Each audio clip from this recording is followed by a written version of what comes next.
Assalamualaikum warahmatullahi. Okey Tok, untuk hari ini maksudnya apakah status terkini kedudukan Tan Sri Muhyiddin Yassin dalam kerajaan? Okey, seperti mana yang kita sedia tahu bahawa tiga ahli parlimen daripada Barisan Nasional secara tidak langsung telah menyatakan melalui kenyataan-kenyataan media mereka mengatakan bahawa mereka tidak lagi menyokong Datuk Seri Tan Sri Muhyiddin Yassin sebagai Perdana Menteri dan mahukan supaya UMNO keluar daripada Kerajaan Perikatan Nasional, iaitu Datuk Seri Nazir Aziz, Tan Sri Tengku Razali, begitu juga dengan Datuk Seri Najib 2 hari sudah. Jadi ini secara tidak langsung menyebabkan Tan Sri Muhyiddin Yassin telah pun kehilangan sokongan majoriti ahli parlimen, iaitu kalau kita tahu bahawa sebelum ini sokongan beliau ialah sebanyak 113 kerusi, sekarang sudah pun tinggal hanya 110 kerusi.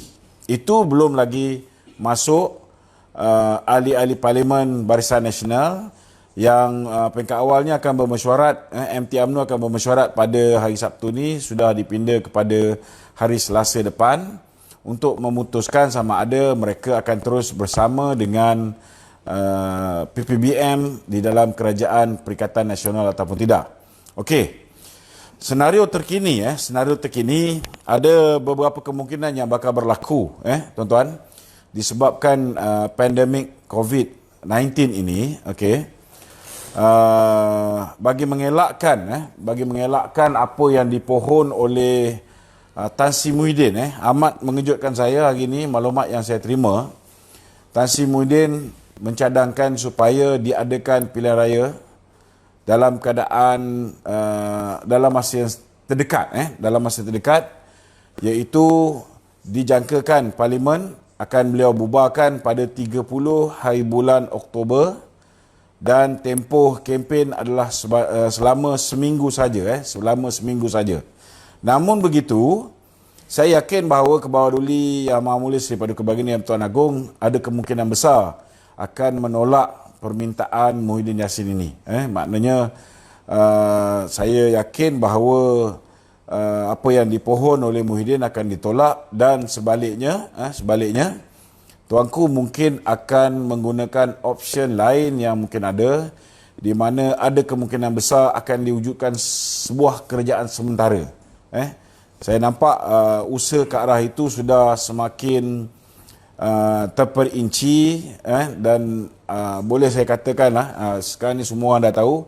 Jadi hampir pasti Yang Berhormat Mulia Tengku Razali akan ditabalkan sebagai interim Prime Minister ataupun Perdana Menteri sementara, dan beliau juga dijangka akan melantik menteri-menteri sementara juga ataupun interim minister yang akan berkhidmat selama mana tempoh interim Prime Minister. Maknanya kalau tuanku lantik selama 3 bulan, maka interim minister juga akan berlaku juga kuasa mereka ni selama 3 bulan. Jadi kalau misalnya kalau misalnya tempoh 3 bulan itu COVID masih lagi belum pulih, ada kemungkinan besar tempoh interim Prime Minister ni akan dilanjutkan. Begitu juga dengan tempoh interim minister di bawah Yang Berhormat Mulia Tengku Razali ini. Ya. So Datuk, baru-baru ni saya ingat sehari 2 yang lepas lah. Ya. Datuk masa di Melaka. Ya. Ada menyatakan tentang kerajaan perpaduan tu. Boleh Kerajaan tak perpaduan. Okey. Tolong jelaskan lah apa maksud dia. Okey. Salah satu sebab kenapa hari ini kita berhadapan dengan kemelut politik yang serabutlah, menyerabutkan ini, ya. Salah satunya ialah kerana nafsu serakah ahli-ahli politik ni untuk berkuasa lah. Ini realiti yang kita kena terima. Tak kira lah siapa pun. Tetapi banyak masalah yang dihadapi oleh negara ni berpunca daripada kegagalan untuk kita mempunyai sebuah kerajaan yang stabil, dan apabila kerajaan itu tidak stabil, maka ianya membuka ruang kepada ahli-ahli politik untuk mencuba nasib bagi menggantikan kerajaan tersebut, bermula daripada kerajaan Tun Dr. Mahathir yang tidak stabil, yang penuh dengan pelbagai masalah selama tempoh 22 bulan, kemudian diikuti oleh Tan Sri Muhyiddin Yassin 8 bulan, mungkin akan menjadi Perdana Menteri terpendek dalam sejarah, iaitu hanya lebih kurang dalam 9 bulan. Dan ini membuka ruang kepada cubaan undi tidak percaya, ini membuka ruang kepada banyak perkara. Jadi salah satu cara, salah satu kaedah yang mungkin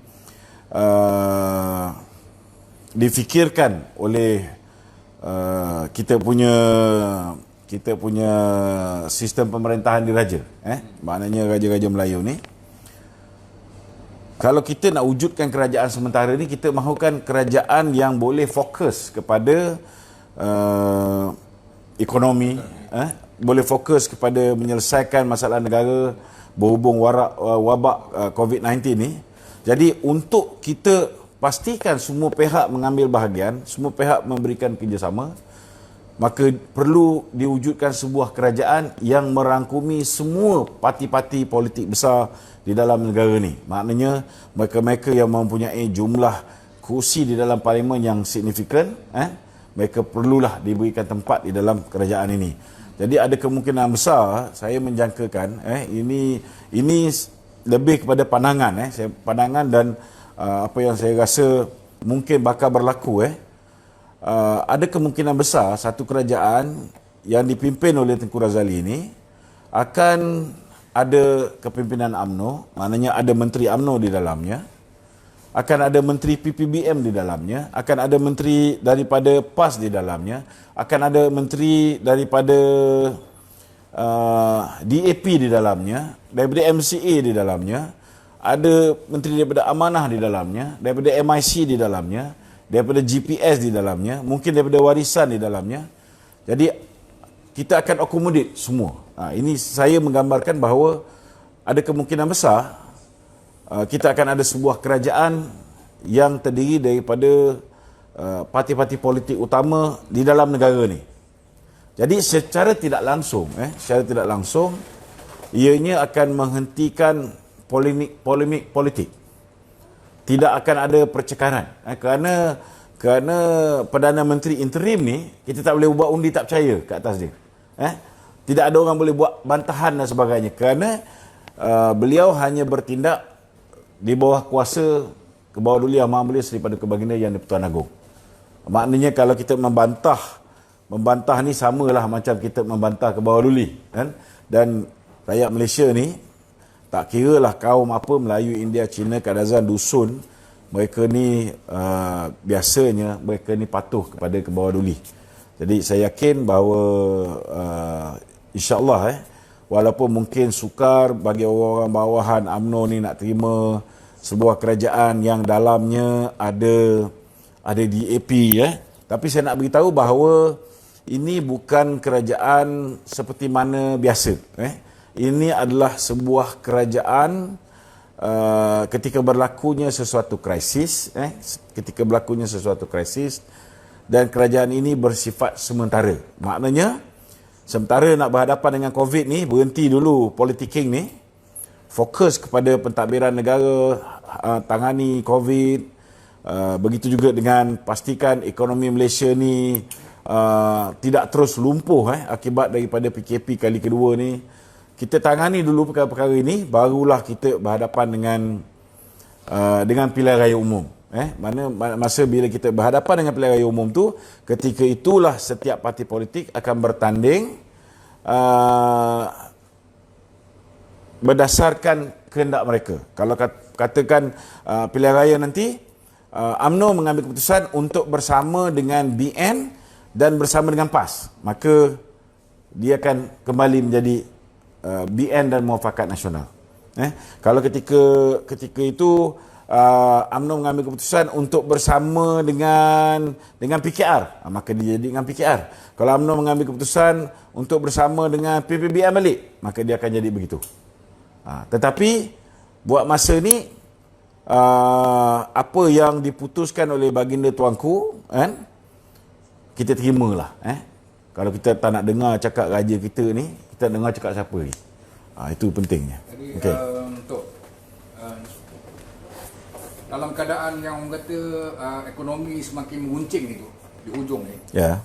dan dalam keadaan orang kata gelombang penularan wabak COVID-19 ni, andai kata dilantiklah sebagai satu yang wakil daripada mana-mana parti gabungan yang besar tadi, kalau tidak boleh bekerjasama untuk menangani masalah ni dalam tempoh interim ni, tidakkah parti yang memimpin itu akan menjadi orang kata masalah nanti pada PRU yang akan datang? Mana kita tidak boleh upayaan untuk menangani masalah ni. Saya rasa tak ada masalah kerana Yang Berhormat Mulia Tengku Razali ni bukanlah Presiden Parti UMNO. Kan? Jadi beliau walaupun datangnya daripada Parti UMNO, tetapi perlantikan beliau ni lebih kepada kapasiti individu beliau sebagai seorang yang mempunyai pengalaman, antara orang yang paling lama menjadi ahli parlimen di Malaysia ni. Baik duduk situ, senang sikit nampak. Jadi ahli parlimen Malaysia yang lama. Jadi atas kapasiti itulah beliau dilantik menjadi interim prime minister. Dicadangkan menjadi interim prime minister. So dengan tindakan yang terburu itu, tergamak betul. Kalau misalnya ada di kalangan menteri-menteri yang ketika itu tidak mau memberikan kerjasama kepada Yang Berhormat Mulia Tengku Razali, pecat je lah, habis cerita. Sebab mereka pun merupakan menteri interim.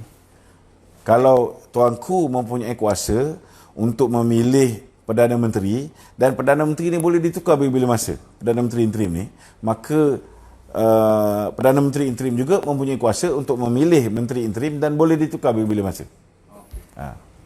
Tidak berlaku percakaran nanti tu. Sekejap. Tak ada masalah. Kalau kita tengok negeri China contohnya, antara sebab kenapa negeri China politik dia stabil, pasal dia tak ada parti lain, dia ada parti komunis kan. Kita tak maulah jadi macam negeri China.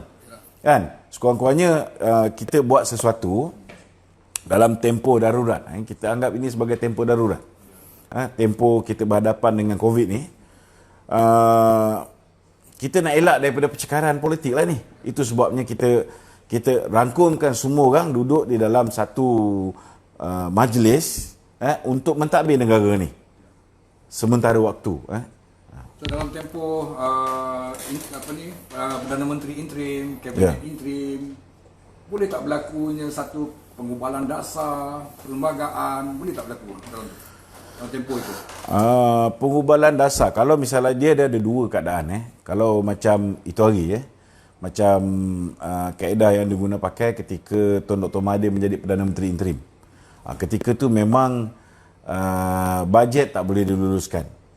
Tetapi kalau ketika nak melantik Tengku Razali ni, kita tak tahu lagi keadaan dia macam mana. Kita cuma nampak lebih kurang apakah kaedah-kaedah yang boleh tuanku gunakan. Salah satu kaedah ialah mengisytiharkan darurat ataupun emergency. Kalau kita dalam keadaan darurat, kita boleh meluluskan peruntukan-peruntukan seperti mana kerajaan yang sah. Maknanya boleh luluskan bajet dan sebagainya. Tapi kalau tidak ada darurat, tak boleh. So Datuk, ramai juga orang bertanya-tanya pasal Perdana Menteri interim ni lah. Okey. Kabinet interim ni. So apa nasihat Datuk lah kepada rakyat ni? Boleh kita guna tak? Nasihat saya pada rakyat? Ya. Rakyat tak ada masalah. Rakyat ni dia tak peduli pun siapa jadi Perdana Menteri ni. Kan?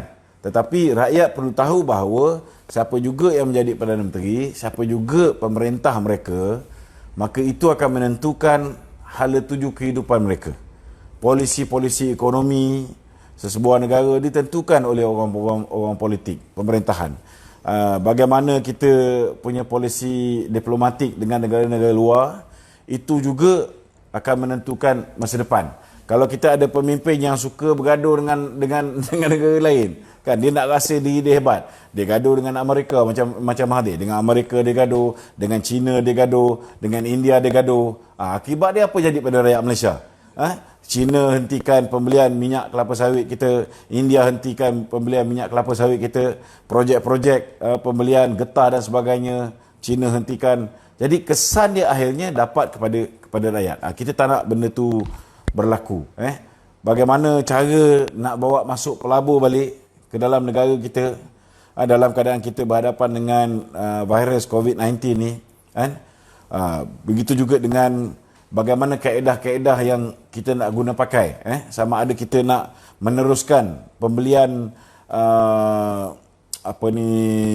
vaksin coronavirus daripada kuasa besar dengan membelanjakan sejumlah wang yang begitu besar, sedangkan kita boleh gunakan duit itu untuk langkah-langkah pencegahan. Benda ni bergantung kepada siapa yang memerintah. Kalau pemerintah tu tak cerdik, problem juga, kan? Dalam keadaan yang kita memerlukan supaya kerajaan berbelanja lebih, rakyat dalam keadaan susah, kita perlu berbelanja lebih, kita kena inject stimulus package, tetapi kerajaan nak melakukan penjimatan dalam keadaan begini, maka ini akan merosakkan negara. Itu sebabnya bagi rakyat saya nak beritahu, teori yang mengatakan siapa pun memerintah kami tetap susah, kami tetap tak makan, tak betul. Kena ingat, kita ambil contoh yang paling mudah. Zaman Datuk Seri Najib, kan, kita ada memberikan contohnya BRIM. BRIM kita bagi kepada 7.2 juta keluarga. Belanja dia 6.8 bilion. Tapi zaman pemerintahan Mahathir, walaupun peringkat awal dia kata BRIM tu rasuah, last kali bila kita tekan dia terpaksa juga bagi BRIM. Tapi jumlah yang dibelanjakan lebih kurang dalam 4 bilion saja. 4 bilion. Kalau zaman Datuk Seri Najib 6.8 bilion, 5.2 bilion saja.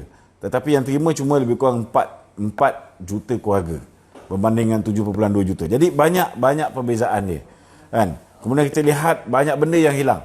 Bantuan kepada nelayan, bantuan kepada pekebun kecil, bantuan kepada penoreh getah,